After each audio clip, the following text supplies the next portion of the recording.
de ce chapitre, les 8 premiers versets donc du chapitre 7 du livre des Juges.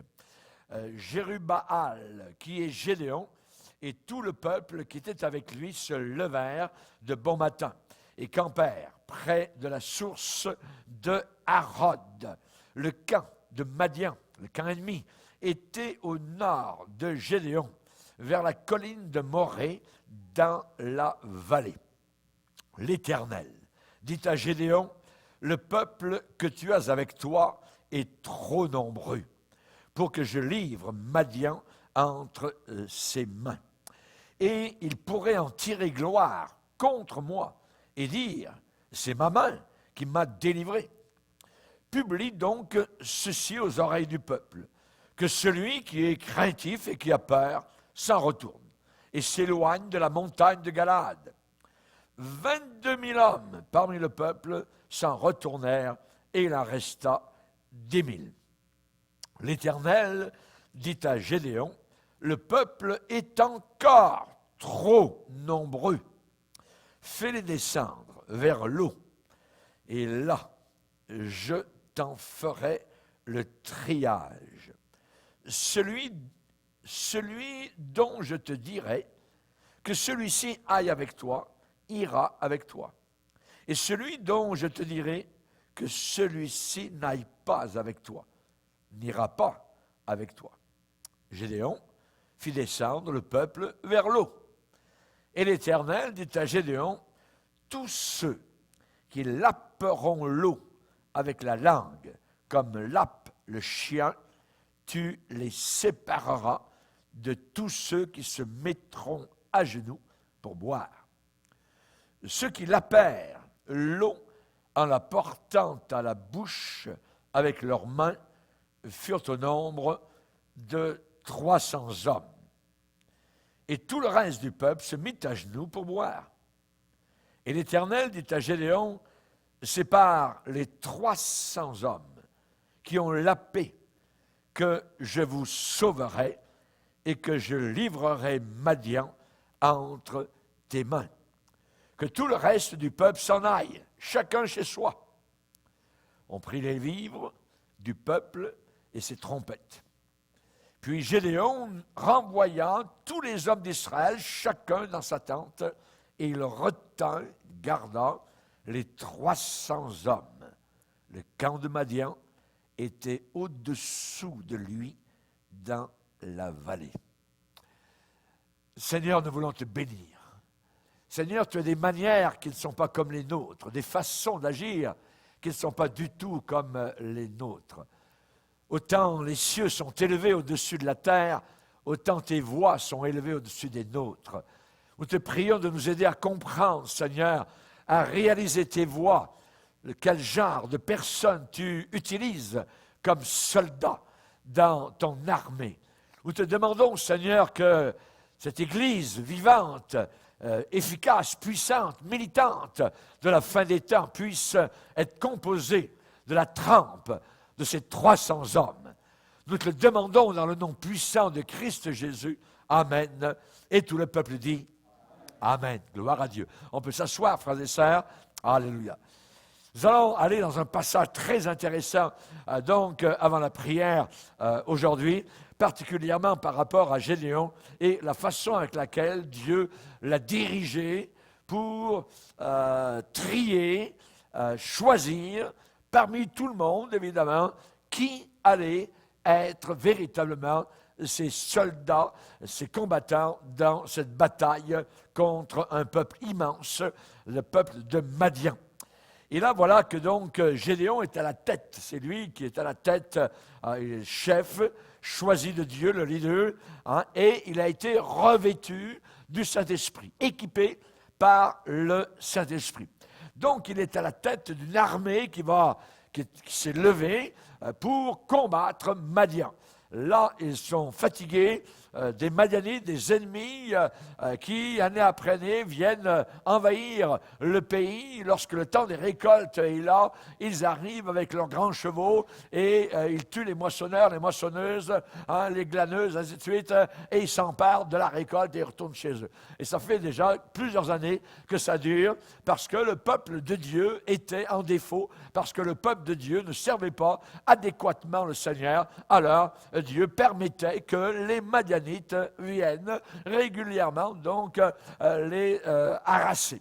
Et là donc, Gédéon est un des premiers, au travers de toute la série des libérateurs des juges, qui s'est levé, donc a pris une certaine autorité, et plus que cela, a été revêtu par le Saint-Esprit. La Bible dit, Gédéon fut revêtu de l'Esprit de Dieu, et il sonna de la trompette. Donc c'est lui le leader, c'est lui qui rassemble, et combien de personnes se présentent, je dirais, à la caserne de Gédéon? 32 000 hommes. 32 000 hommes, donc, se présentent et tous semblent animés de bonne volonté. Tous, donc, sont de bonne volonté et la Bible le montre parce qu'au verset 1er, notre texte, il est dit qu'ils se levèrent de bon matin. Donc, tous, les 32 000, donc, se lèvent de bon matin, sont des vaillants, donc, en apparence. Et contre toute logique humaine, Dieu décide de diminuer, de réduire le nombre des soldats. Tiens. Pourquoi? Parce que Dieu, qui sait à l'avance, pense, et il sait très bien, que s'il y a victoire, au travers de ces 32 000 hommes, la gloire, ils vont essayer d'en tirer, donc de tirer le drap de leur côté pour dire hey, on n'est pas pire, c'est nous qui avons vaincu les Madianites, tout ça. Oui, Dieu, on y croit, mais c'est parce qu'on est vaillant, parce qu'on est ci, parce qu'on est ça. Donc, et Dieu sait cela. Alors, il ne veut pas, Dieu décide de diminuer totalement le nombre des soldats. Pourquoi? Parce que la gloire ne peut jamais être attribuée à quiconque. Dieu a déclaré dans sa parole, « Je ne donnerai pas ma gloire à un autre ».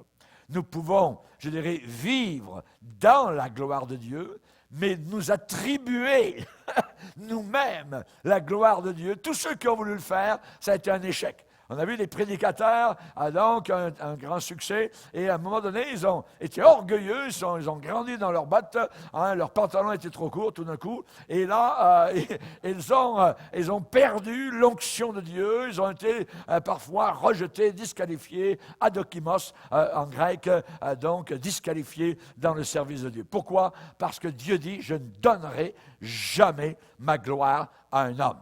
Dieu ne peut pas donner sa gloire à un autre. Amen. Et on sait particulièrement donc du temps plus loin de David et Jonathan, lorsqu'il y a eu un poste de Philistin à combattre un jour, eh bien c'est Jonathan qui a dit à son collègue, rien n'empêche l'Éternel de sauver, de délivrer au moyen d'un petit nombre comme d'un grand nombre. Donc, Dieu est capable d'accomplir des grands prodiges avec une petite église. Alléluia, gloire au Seigneur. Aujourd'hui, il y a des gens qui veulent toujours des grandeurs, ils ne veulent pas des gens sauvés, ils veulent des foules. Vous voyez, nous ne cherchons pas des foules. S'il y a foule, merci Seigneur, cette foule est composée par des gens qui sont sauvés. Vous voyez, c'est ça qui est le plus important. Et là, particulièrement, donc, Dieu ne veut pas donner sa gloire à quiconque. Pourquoi? Eh bien, parce qu'on sait particulièrement que dans les choix de Dieu, eh bien, Dieu vous a choisi. Dieu m'a choisi. Et la Bible déclare que Dieu a choisi les choses folles du monde pour confondre les sages. Et Dieu a choisi les choses faibles du monde pour confondre les fortes. Dieu a choisi les choses viles du monde, celles qu'on méprise, celles qui ne sont pas, pour réduire à zéro celles qui sont, pour que nulle chair ne se glorifie devant Dieu. Amen.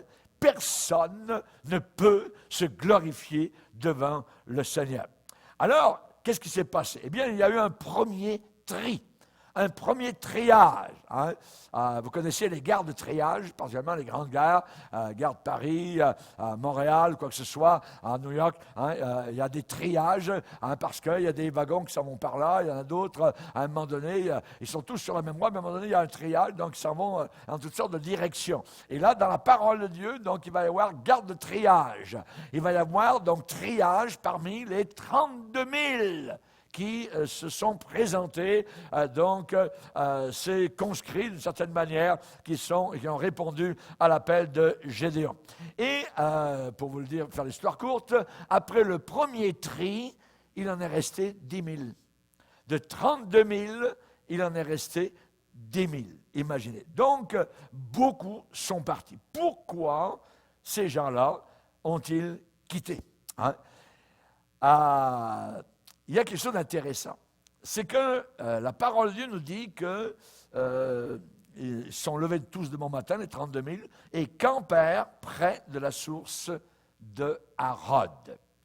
Et là, dans la Bible, les mots veulent dire quelque chose. Harod. Ils ont campé ce matin-là près de la source de Harod. Harod, ça veut dire tremblement. Ça veut dire tremblant. Ça veut dire trembler. Ils ont campé près de la source du tremblement. Du tremblement. Ici, au Canada, nous avons le mont Tremblant. Vous voyez? Mais il n'y a pas seulement des montagnes qui tremblent devant Dieu, hein, il y a aussi des hommes. Et là, il y a particulièrement quelque chose d'intéressant à noter. C'est que, alors que cette armée de 32 000 hommes avec leurs leaders sont campés près de la source du tremblant de Harod, eh bien, il est bon de s'arrêter pour réfléchir. Les tremblements. C'est drôle parce que ce soir, notre frère Daniel nous a conduits dans un champ faible et tremblante. Elle suivit le maître. Et ça fait partie donc de ce que j'avais prévu. Donc on voit l'Esprit de Dieu a une pensée, un fil conducteur. Et les tremblements dans la Bible, ça veut dire beaucoup de choses. Il y a des tremblements qui sont dus au sentiment que Dieu est là. Quand Dieu est présent. Quand Jéhovah Shammah, dans Ézéchiel 48, Jéhovah Shammah, Dieu est ici. Il y a des tremblements. Il y a des tremblements. Pourquoi? Parce que Dieu, quand il vient, il descend, il se présente dans sa sainteté, dans sa puissance, dans sa majesté, dans sa lumière, dans, je dirais, son conseil. Il parle. Jéhovah Shammah, Dieu est ici. Et alors que nous sommes là, et nous sommes là comment, nous? Eh bien, nous sommes là dans notre indignité, dans notre insuffisance. Que dis-je? Nous sommes là dans notre misère. Et là, il peut y avoir un grand besoin dans nos cœurs, et Dieu descend. Et là, nous commençons à trembler. Nous sommes campés près de la source de Harod, la source du tremblement. Mais cette source est une source de victoire, c'est une source de bénédiction. La femme, avec la perte de sang, il est dit que lorsqu'elle a touché, qu'elle eut touché le bord du vêtement de Christ, qu'elle était guérie. Il est dit dans la Bible qu'elle était effrayée et tremblante. Et tremblante. Elle shakeait tout son corps, de la tête aux pieds, devant la puissance qui venait d'être transférée du corps de Jésus-Christ au sien. Guérie, en un instant. Le travail de médecin depuis des années, comme l'a très bien dit Daniel tout à l'heure, qui n'avait abouti à rien, venait soudainement en un instant de se concrétiser par un miracle puissant. Résultat, la femme shake, la femme tremble de tout son être.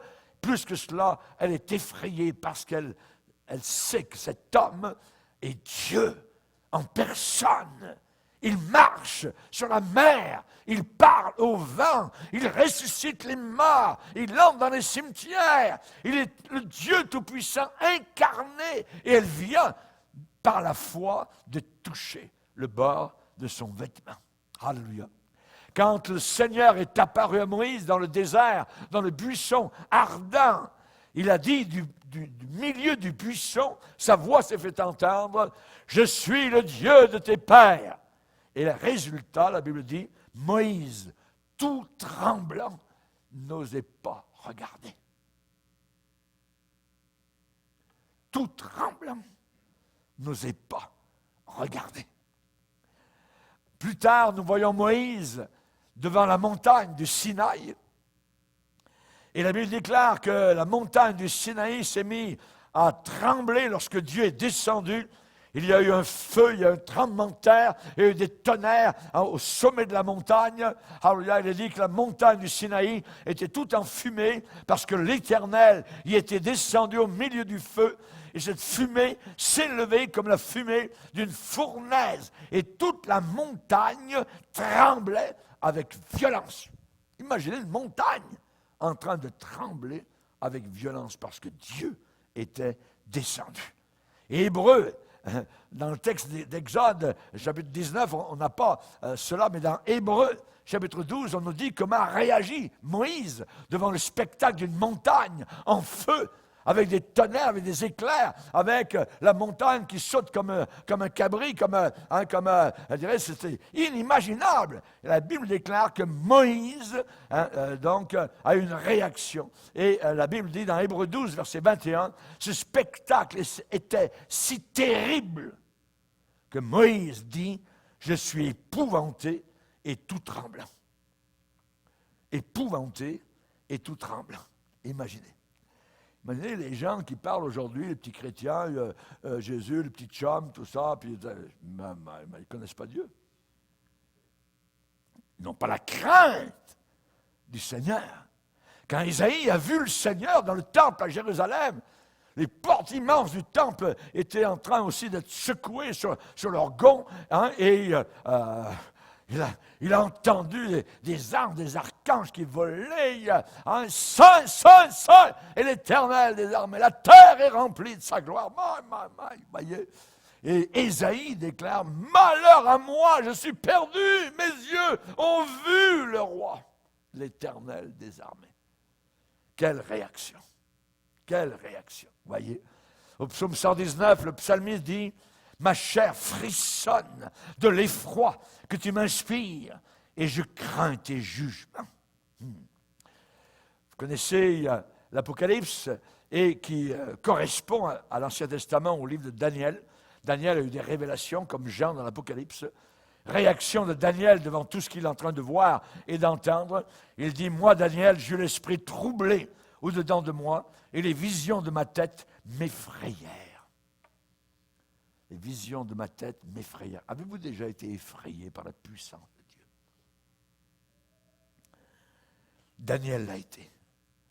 Jean l'apôtre, sur l'île de Patmos, lui aussi, lorsque Dieu se révèle pour montrer les jugements de la fin des temps sur la planète Terre, il dit, quand je vis Jésus, je tombais à ses pieds comme mort.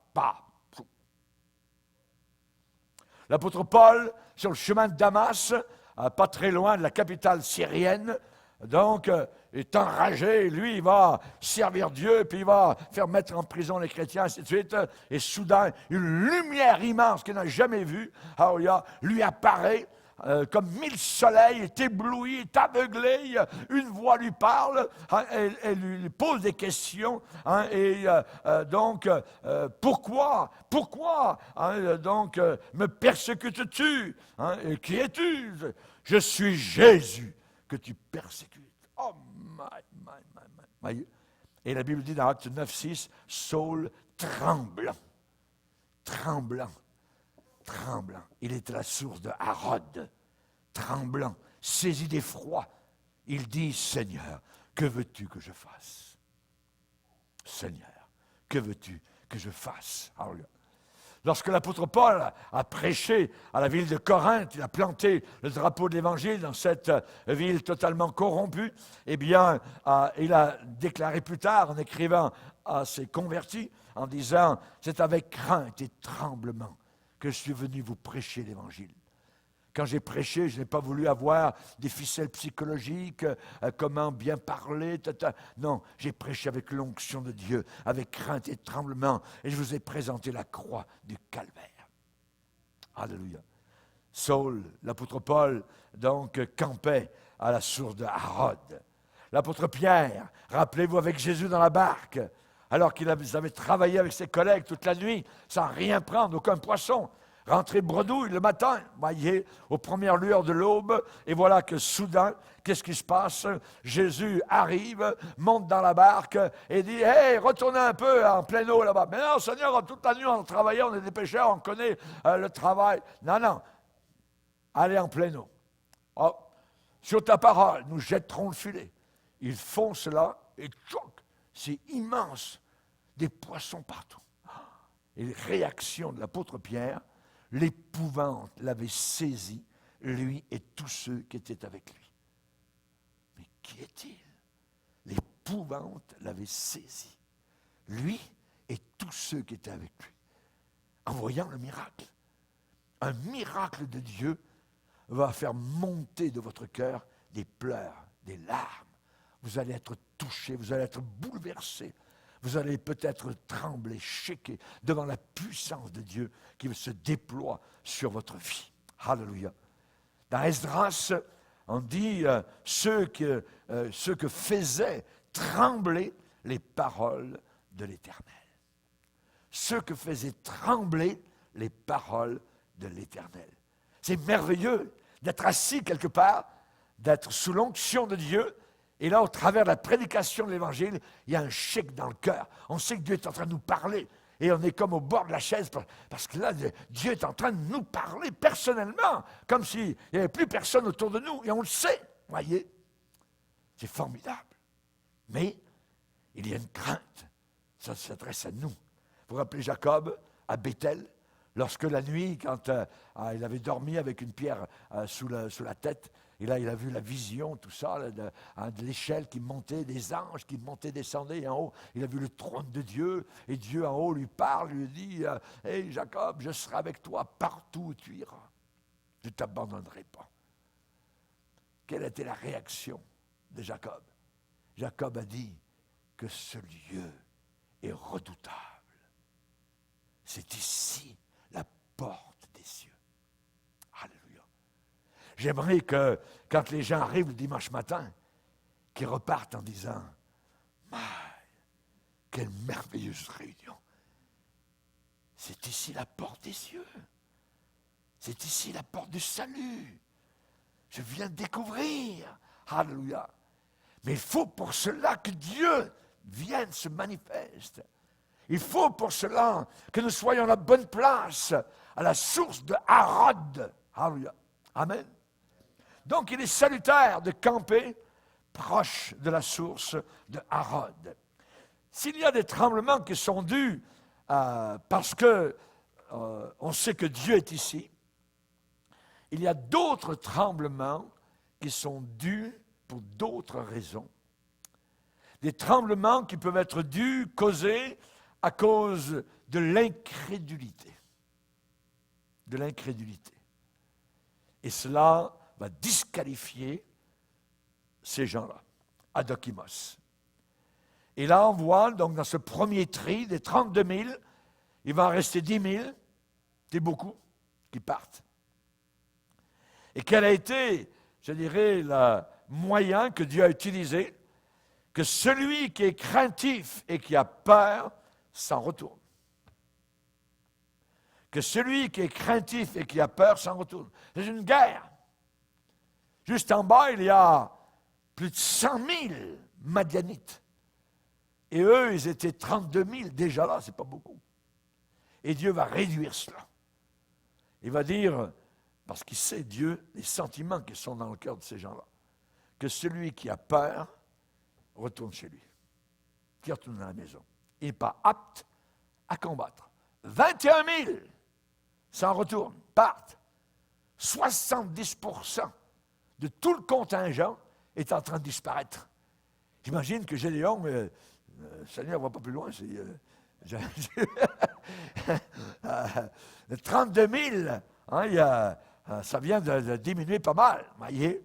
Et on sait particulièrement que Dieu avait dit cela aussi du temps de Moïse, hein, dans Deutéronome 19, où il est dit au verset 8, « Les officiers continueront à parler au peuple en disant, « Qui est-ce qui a peur et manque de courage, qu'il s'en aille et retourne chez lui, afin que ses frères ne se découragent pas comme lui. » Voyez? Donc Dieu ne veut pas des peureux.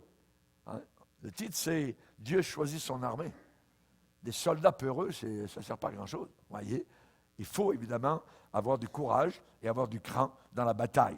Ne pas se faire hypnotiser par l'ennemi. Jésus a dit, quiconque met les mains à la charrue, regarde en arrière, veut retourner, pas digne de moi. Pas digne de moi. La femme de Lot a retourné. On sait ce qu'elle est devenue, condamnée. Elle est morte sur place. Celui qui cherchera à garder sa vie pour lui, à sauver sa vie pour lui, à sauver sa peau, eh bien, la perdra. Mais celui qui la perdra pour moi, la retrouvera. Alléluia. Merci Seigneur. Ça, c'est à qui perd gagne. Mais c'est merveilleux avec le Seigneur et ça marche. Amen. Un jour, en janvier 1956, les presses du monde entier, sur leurs journaux, ont imprimé ce qui venait d'arriver, donc particulièrement dans une tribu Oka, en Amérique centrale. Pourquoi? Parce que 5 missionnaires américains venaient d'être tués par les Oka, la tribu des Oka. Donc, et un de ces missionnaires s'appelait Jim Elliot. Et j'ai toujours gardé au travers de mon ministère ce qu'il avait écrit sur son carnet de bord. Donc, il prenait des notes de temps en temps. Et ce qu'il avait écrit, il faut donner ce qu'on ne peut pas garder pour gagner ce qu'on ne peut pas perdre. Amen. Il a perdu sa vie, mais il est au ciel. Alléluia. Et ce qui est merveilleux, c'est que quelques années plus tard, celui qui a tiré de la sarbacane, donc la flèche empoisonnée sur Jim Elliot et ses collègues, s'est converti à Jésus-Christ, s'est fait baptiser dans l'eau et est devenu pasteur. Alléluia. Imaginez là-haut dans le ciel, quand Jim Elliot va rencontrer celui qui l'a tué, alléluia, et qui lui aussi est devenu chrétien. Ça, c'est quelque chose de merveilleux. Le ciel va nous révéler toutes sortes de situations, je dirais, inimaginables. Amen. Mais ces 5 missionnaires américains n'ont pas eu peur. Ils savaient que c'était dangereux d'aller donc vers cette tribu, donc au milieu de la jungle, pour essayer de leur parler du Seigneur, c'est de converser, d'avoir un contact avec eux. Finalement, ils se sont fait tuer au bord d'une rivière. Moïse a dit un jour à Josué, « Choisis des hommes. » Pas uniquement des hommes, mais des hommes solides, virils. Choisis des hommes. Sors et combat Amalek. Sors et combat Amalek. Amalek représente l'ennemi, je dirais, continuel du chrétien, c'est la chair. Représente la chair. Combat Amalek. Sois fort, sois viril. Hein? Et dans le service de Dieu, qu'est-ce qu'il faut?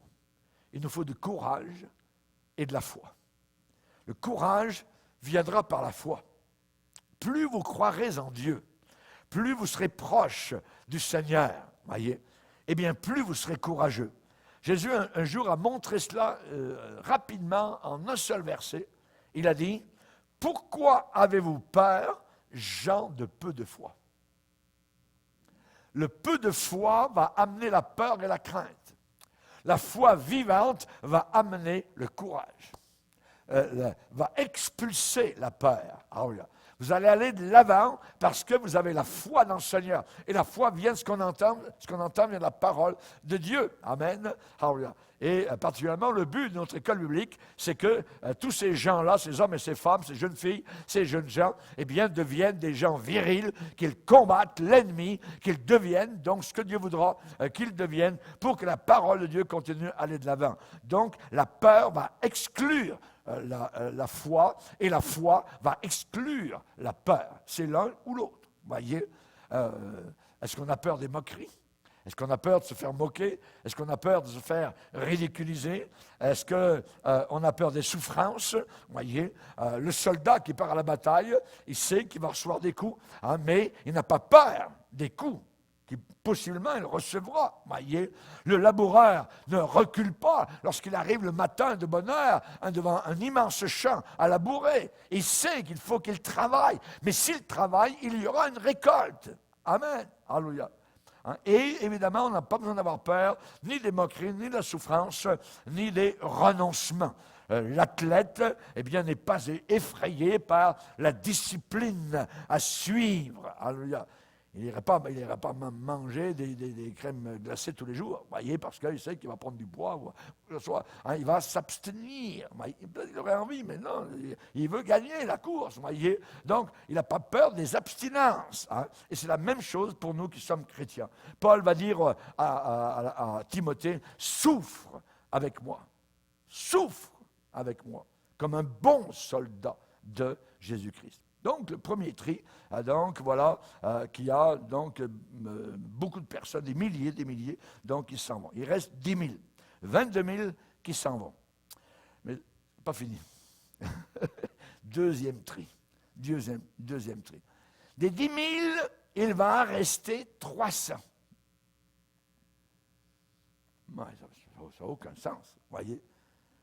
10 000 tombés à 300. 300 qui, évidemment, vont démontrer certaines qualifications qui plaisent à Dieu et dont ces gens-là vont avoir besoin dans la bataille. L'ennemi est juste en bas, là, il y a 100 000 qui sont là, en bas, à leurs pieds. Imaginez, 100 000 personnes, c'est du monde. Ouais. Et il reste 10 000.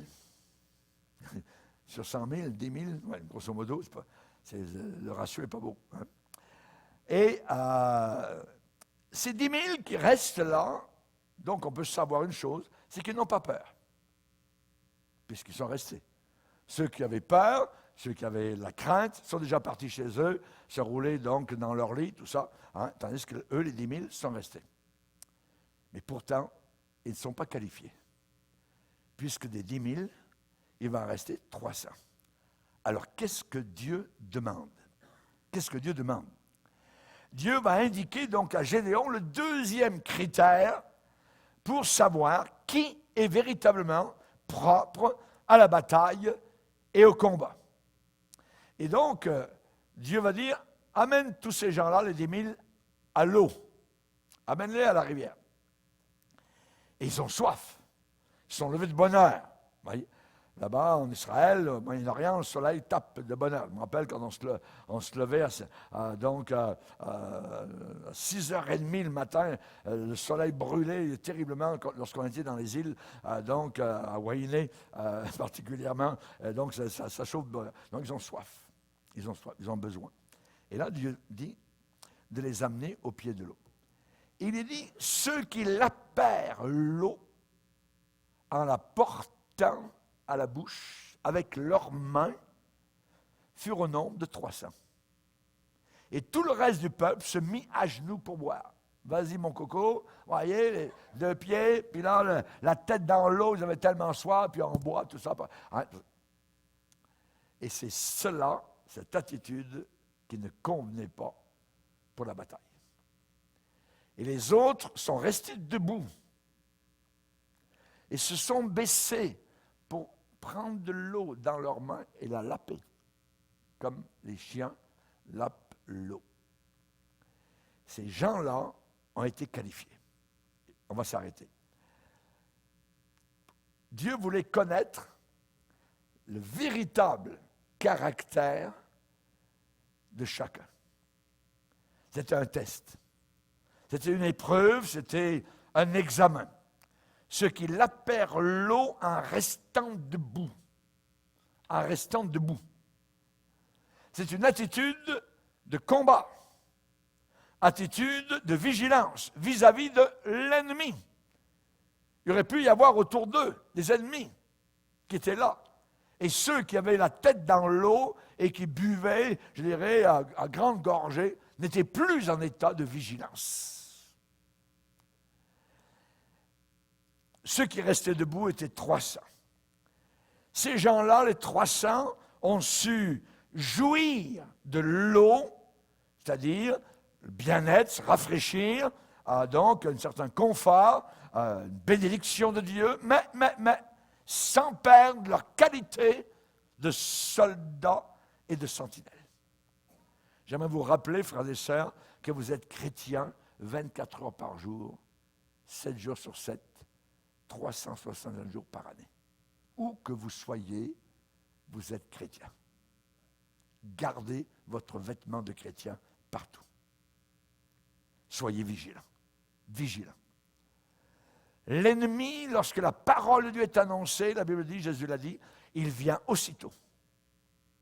L'ennemi vient aussitôt pour déraciner cette parole qui a été semée dans votre cœur. David a dit, Seigneur, tu places une table en face de mes ennemis. Est-ce que cette table est là, en face de vos ennemis? La table du réconfort, la table de la nourriture spirituelle, la bonne parole de Dieu, voyez. Qu'est-ce qui est en face de toi aujourd'hui? C'est l'apôtre Pierre qui dit, veillez, soyez sobres, voyez. Saignez les reins de votre entendement. De quoi parle-t-il? Il dit, serre bien ta pensée. Ta pensée est très importante parce que les actions proviennent des pensées. Dieu a détruit toute une génération, des millions de personnes à cause de leurs pensées, ce qui se passait dans leur tête. Genèse chapitre 6. La génération de Noé, il a dit que toutes les pensées se portaient chaque jour uniquement vers le mal. Dieu les a jugées. Veillez, soyez sobres. Votre ennemi rôde autour de vous comme un lion rugissant. Il cherche qui il va pouvoir dévorer. Dévorer. Ceux qui se sont mis à genoux pour boire, ils ont cherché leur intérêt personnel. Ils étaient trop occupés à leur soif, à leurs besoins. J'ai trop soif. Ouais. On n'est plus là, on disparaît derrière le pupitre. Vous voyez. Parce qu'on n'est plus vigilant. On n'est plus aux aguets, on n'est plus sentinelle. On est occupé à notre besoin. Ouais. Et ces gens-là, donc, ils sont mis à genoux au bord de l'eau pour boire, eh bien, étaient tellement impatients de se satisfaire eux-mêmes. Ils ont oublié la présence très proche de l'ennemi. Ils ont oublié cela. On a un ennemi, Hérode, autour de l'Église, autour du pasteur, autour de l'époux, autour de l'épouse, autour de chaque chrétien. Un démon va chercher une faille, va chercher le moment favorable pour détruire, pour casser. Oui. Ces gens-là, à genoux, devant l'eau, étaient tellement avides de jouir de cette eau que l'adversaire aurait pu fondre sur eux sans qu'ils aient eu le temps même de dégainer leur épée. La Bible dit de tenir ferme dans Éphésiens 6 après avoir tout surmonté. Mais voyons, pasteur, une fois que vous avez tout surmonté, vous pouvez un peu, faites attention. Après d'excellentes réunions, après des bénédictions, après des réunions de prière bénies, tout ça, il y a des chrétiens qui sont tombés juste après. Faites très attention. La Bible dit tenir ferme après avoir tout surmonté. Éphésiens 6. Vous savez, une bonne chose, même la bénédiction de Dieu peut devenir un piège si elle devient un prétexte à nous laisser endormir, spirituellement parlant. Rappelons-nous de Samson, vous connaissez l'histoire. Rappelons-nous d'Eutychus sur le bord de la fenêtre à Troas. Il a fallu un miracle pour le ramener à la vie. Dans l'abondance de toutes choses, dans l'abondance de toutes choses, eh bien, ça peut être un moyen de servir le Seigneur. Et non pas une cause pour la paresse spirituelle. Amen. Alléluia. Le Seigneur va dire, dans Deutéronome 28, verset 47, Deutéronome 28, verset 47, 28, 47,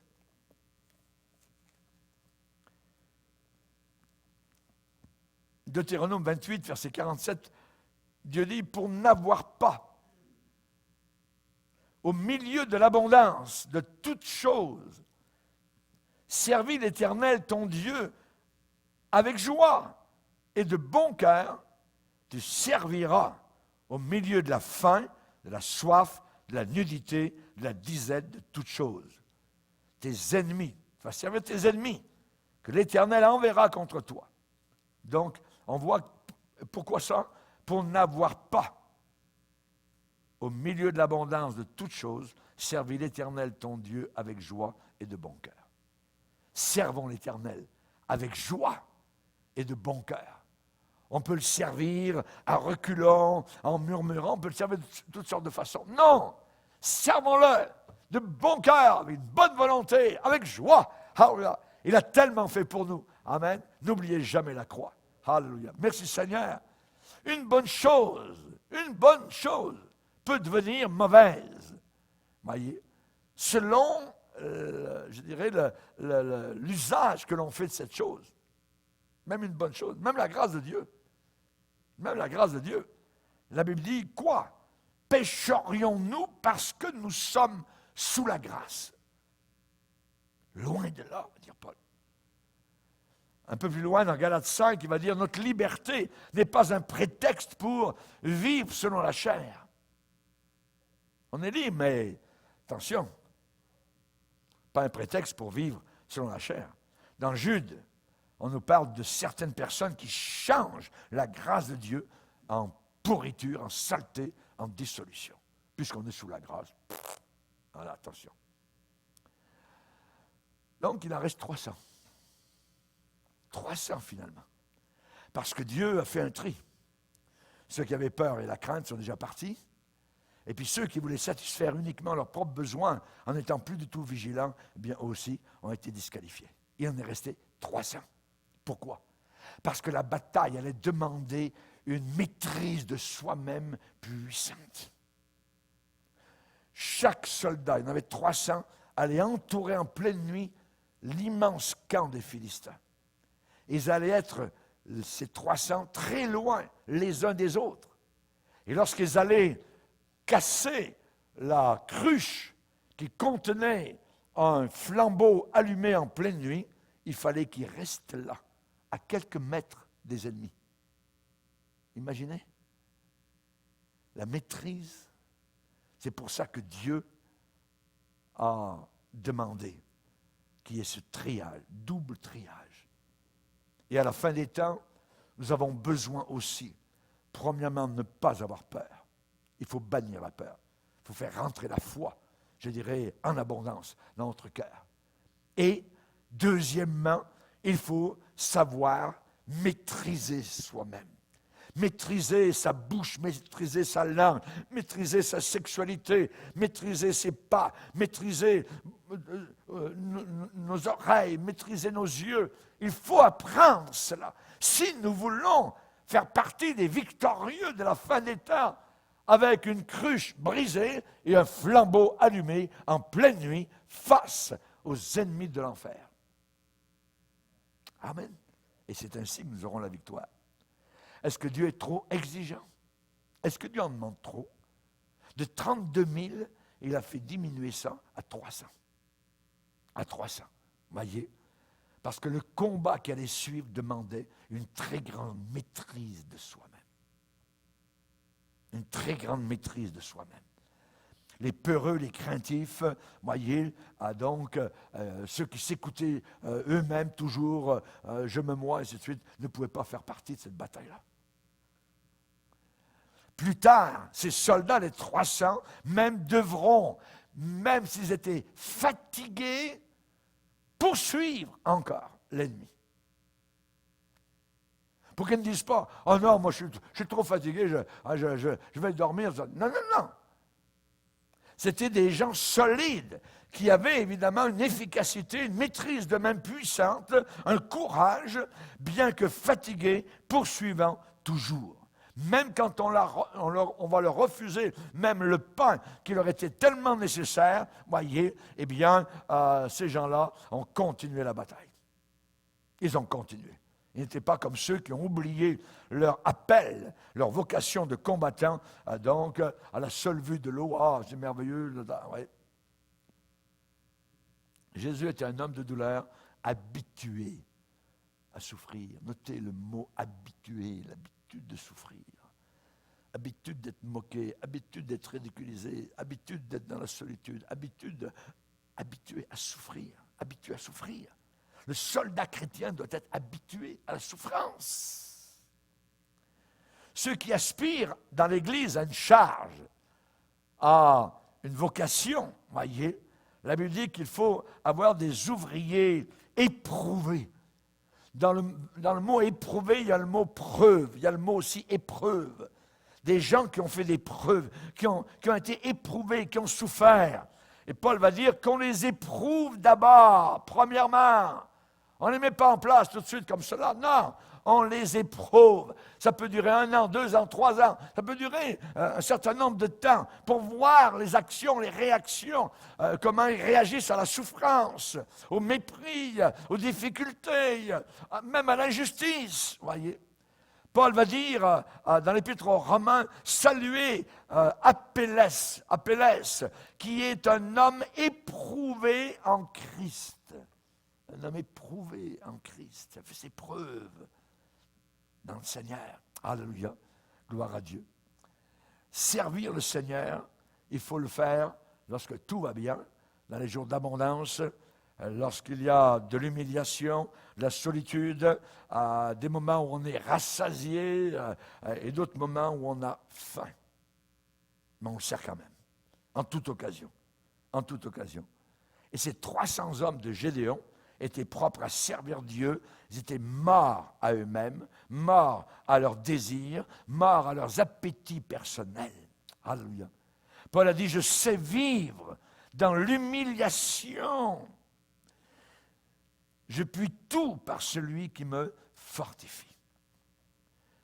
Les temps de la fin qui se présentent à nous vont demander des gens de ce genre de calibre, cette qualité-là, ces 300 hommes. Est-ce que nous sommes qualifiés? Disqualifiés? Ou alors on veut aller dans le sens pour être qualifié? Amen? Amen. Moi, j'aimerais bien que notre Église, qu'on ait 300 hommes et femmes qualifiés. Amen. Alléluia. Gloire au Seigneur. Avec une maîtrise. Alléluia. Gloire au Seigneur. Devant l'ennemi. Et qui vont aller jusqu'au bout. Alléluia. Gloire au Seigneur. Si j'arrive avant au ciel, je me tiendrai à la porte. Amen. Je vous accueillerai avec Jésus là-haut dans le ciel. Baissons nos têtes et prions le Seigneur. Père, nous voulons te bénir. Nous voulons camper à la source de Harod. Nous te bénissons, Seigneur. Que nous puissions, Seigneur, de nouveau comprendre ta crainte, ta puissance.